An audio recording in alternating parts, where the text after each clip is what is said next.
কতটা মুচমুচে দেখুন। এগুলো প্রায় 1.5 থেকে 2 ঘন্টা এরকমই মুচমুচে এবং ফুলকো ফুলকো থাকবে। আওয়াজটা শুনতে পাচ্ছেন, দারুণ টেস্ট। নমস্কার বন্ধুরা, সাবিত্রী কিচেনে সবাইকে স্বাগত জানিয়ে প্রতিদিনের মতো আবারও চলে এলাম নতুন একটা রান্না নিয়ে। আর আজকে আমি যে রান্নাটা করব তার জন্য 1 ফালি কুমড়ো নিয়ে এসেছি। আর কালারটা দেখেই নিশ্চয়ই বুঝতে পারছেন যে এই কুমড়োটা কিন্তু ভীষণ মিষ্টি হবে। আর এই মিষ্টি কুমড়ো দিয়ে আজকে আমি বানাবো কুমড়োর চপ। আমরা তো বিভিন্ন ধরনের কুমড়ো রেসিপি বানিয়ে থাকি, কিন্তু সব থেকে সেরা মনে হয় এই কুমড়োর চপটা। বিশেষ করে তো এই বর্ষাকালে সন্ধ্যের সময় একদম জমিয়ে খাওয়া যায়। তো আপনারা শুরু থেকে শেষ অবধি ভিডিওটা দেখবেন, আশা করি ভালো লাগবে। আর ভালো যদি লাগে তাহলে প্লিজ একটা লাইক করে বন্ধুদের সাথে শেয়ার করবেন। আর যারা আমার নতুন বন্ধু আছেন তারা যদি ইউটিউব থেকে দেখে থাকেন তাহলে প্লিজ চ্যানেলটাকে সাবস্ক্রাইব করে রাখবেন। আর যারা ফেসবুক থেকে দেখছেন তারা ফেসবুক পেজটাকে ফলো করে দেবেন।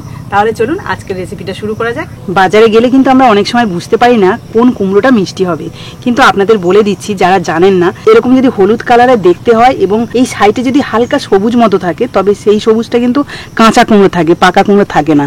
তো সেই কুমড়োগুলো কিন্তু ভীষণ মিষ্টি হয়। আর এই যে দানাগুলো দেখতে পাচ্ছেন এগুলো কিন্তু ফেলে দেবো না। আমাদের গ্রাম অঞ্চলে এই দানাগুলো কিন্তু রেখে দিই, আর এগুলোকে হালকা একটু শুকনো করে তারপরে যদি মাটিতে ফেলে দিই খুব সুন্দরভাবে কিন্তু গাছ বেরিয়ে যাবে, আবার এখান থেকেই কুমড়ো হতে শুরু করবে। তো তার জন্য আমি এগুলো রেখে দিচ্ছি। চলুন এই কুমড়ো থেকে এবার আমার প্রয়োজন মতো কুমড়ো কেটে নিই। এতটা কুমড়ো তো লাগবে না, খুব অল্প কুমড়োতেই কিন্তু অনেকটাই চপ হয়ে যায়। তো দেখুন আমি কিন্তু এইরকম বড় বড় সাইজের করব কুমড়োর চপগুলো, তার জন্য কিন্তু এইভাবেই কেটে নিচ্ছি। আপনারা যদি ছোট সাইজের কুমড়ো চপ বানাতে চান তাহলে একটু ছোট করে কেটে নেবেন, কোনো অসুবিধা নেই। আর এই যে কুমড়োর ভেতরে যে আঁশগুলো রয়েছে এগুলোকে কিন্তু ফেলে দিতে হবে। এবার আমি এই কুমড়োর খোসাটাকে ছাড়িয়ে নিচ্ছি। আর এই কুমড়োর খোসাগুলো এক জায়গায় করে যদি একটুখানি রসুন, পেঁয়াজ এবং কালো জিরে দিয়ে ভাজা হয় তাহলে এটা দিয়েই কিন্তু ভাত খাওয়া হয়ে যায়। বর্ষাকাল মানেই কিন্তু কুমড়ো আসলেই বাড়িতে একটু চপ না বানালে একদমই ভালো লাগে না। আর এটা কিন্তু খেতে দারুণ লাগে, তাই আপনাদের সাথে একটু শেয়ার করছি। আপনারা অবশ্যই ভিডিওটা সম্পূর্ণ দেখবেন, আশা করি ভালো লাগবে। দেখুন খোসাটা খুব সুন্দরভাবে ছাড়িয়ে নিয়েছি। এবার আমি পিস পিস করে নেব, যেমন বেগুনকে আমরা পিস পিস করে কাটি ঠিক তেমন ভাবে। এই দেখুন, এই যে এর থেকে একটু মোটা করলেও কোনো অসুবিধা নেই, কারণ কুমড়ো কিন্তু তাড়াতাড়ি সিদ্ধ হয়ে যায়। এটা একটু পাতলা করেই করলাম।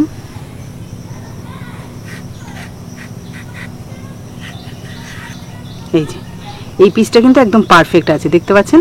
এইভাবেই আমি সবগুলো কুমড়ো কেটে নেব। আমাদের এখানে কিন্তু বাজারে এই কুমড়ো চপটা খুব ভালো পাওয়া যায়, তবে তার থেকে বাড়িতে বানিয়ে খেলে অবশ্যই তো সেটা স্বাস্থ্যকর এবং সবাই মিলে বেশ অনেকটা পরিমাণেও খাওয়া যায়।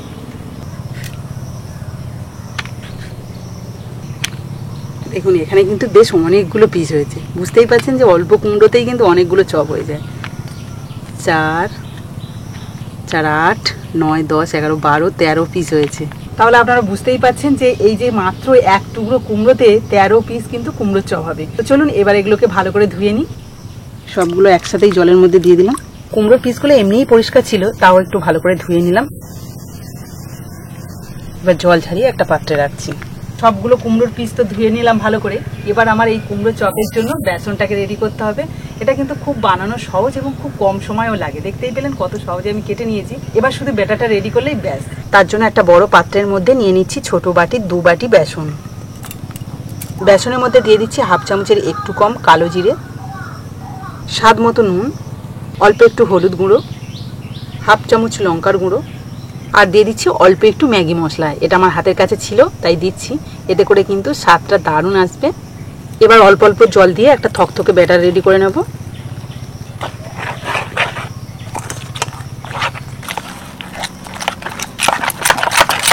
তো আমি চামচ দিয়ে প্রথমে ফেটিয়ে নিচ্ছি, এরপরে কিন্তু আবার ভালো করে একটু হাত দিয়ে ফেটিয়ে নেব।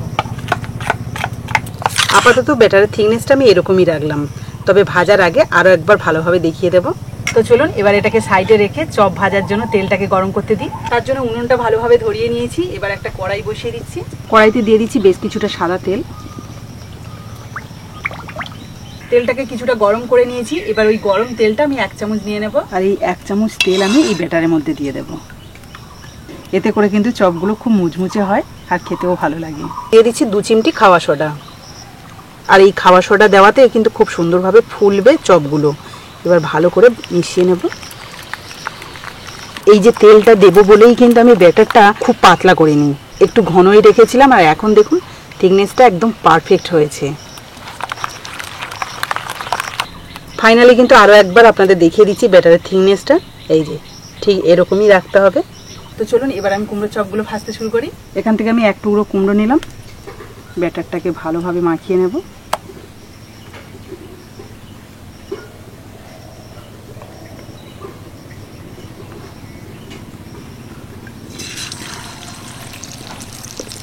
একইভাবে পাশে আর একটা দিয়ে দেবো।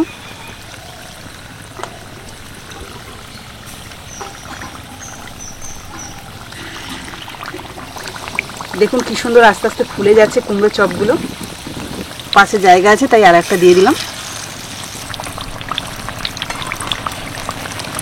সবগুলোকে উল্টে দিলাম।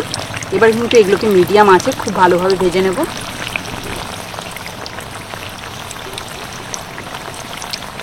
প্রথম তিনটে কুমড়োর চপ দেখুন কত সুন্দর করে ভেজে নিয়েছি, ফুলকো ফুলকো আর মুচমুচে। তো চলুন এগুলোকে এবার একটা পাত্রে রেখে দিই।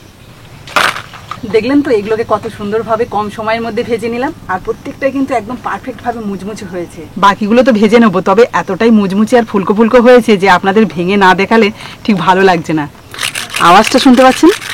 এরকম গরম গরম ফুলকো ফুলকো যদি কুমড়োর চপ বাড়িতে ভাজা হয় তাহলে কেন আমরা দোকানে যাব নরম চপ খেতে?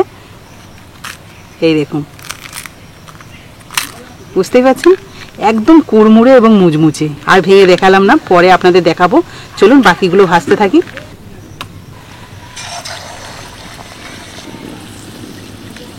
কুমড়ো চপগুলো দেখুন ছাড়ার সঙ্গে সঙ্গে ফুলে যাচ্ছে। প্রথমে কিন্তু এগুলো ছাড়ার সময় একটুখানি তেলটা ভালোভাবে গরম রাখতে হবে, তবেই কিন্তু সুন্দরভাবে ফুলে উঠবে। একটার উপরে একটা থেকে গেছিলো বলে এই জায়গাটা চেপে গেছে, ফুলতে পারেনি ভালোভাবে, তবে বাকিগুলো কিন্তু খুব সুন্দর ফুলেছে।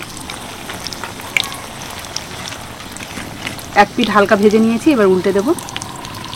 এই দেখুন কতটা ফুলকো ফুলকো দেখুন। দ্বিতীয়বারের তিনটে কুমড়োর চপ দেখুন আরও বেশি সুন্দর হয়েছে দেখতে।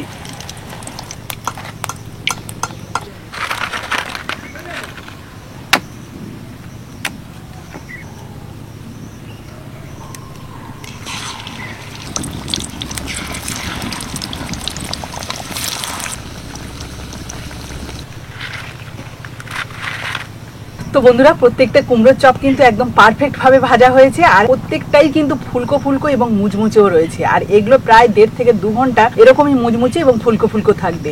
আমি যেভাবে বানিয়েছি ঠিক একইভাবে যদি আপনারা বানান দেখবেন একই রকমই থাকবে। তো বন্ধুরা আপনাদের তো আগেই দেখিয়েছি কতটা মুচমুচে হয়েছে, তবে এখন আবারও দেখাবো আপনাদের কতটা ফুলকো এবং কতটা মুচমুচে, এবং এর স্বাদটা কেমন হয়েছে তার জন্য কিন্তু খেয়েও বলবো। তো দেখুন একটা কুমড়োর চপ নিয়ে নিয়েছি, আর এটা কতটা মুচমুচে দেখুন। এই দেখুন ভেতরে কিন্তু খুব সুন্দরভাবে কুমড়োটা সিদ্ধ হয়ে গেছে, আর ওপরে কোটিংটা খুবই মুচমুচে, খেতে কিন্তু অসম্ভব সুন্দর টেস্টি। তো চলুন আমি একটু খেয়ে বলি আপনাদের। এগুলো কিন্তু সম্পূর্ণভাবে ঠান্ডা হয়ে গেছে, তবুও দেখুন কতটা মুচমুচে। আর ভেতরটা দেখুন কুমড়ো কিন্তু মাঝখানে রয়েছে, আর দু সাইডে যে কোটিংটা পড়েছে সেটা কিন্তু ফুলে পুরো আলাদা হয়ে রয়েছে। আওয়াজটা শুনতে পাচ্ছেন? আর দারুণ টেস্ট। দেখুন পুরো কুমড়োর চপটা শেষ অবধি মুচমুচে। তো বন্ধুরা আজকের এই মুচমুচে ফুলকো ফুলকো কুমড়োর চপগুলো আশা করি আপনাদের ভালো লেগেছে। আর ভালো যদি লাগে তাহলে প্লিজ একটা লাইক করে দেবেন, আর বন্ধুদের সাথে অবশ্যই শেয়ার করবেন যাতে সবাই দেখতে পায়। তো আজকের মতো টাটা, পরের দিন আসবো আবার একটা নতুন ভিডিও নিয়ে। ততক্ষণে ভালো থাকবেন, সুস্থ থাকবেন।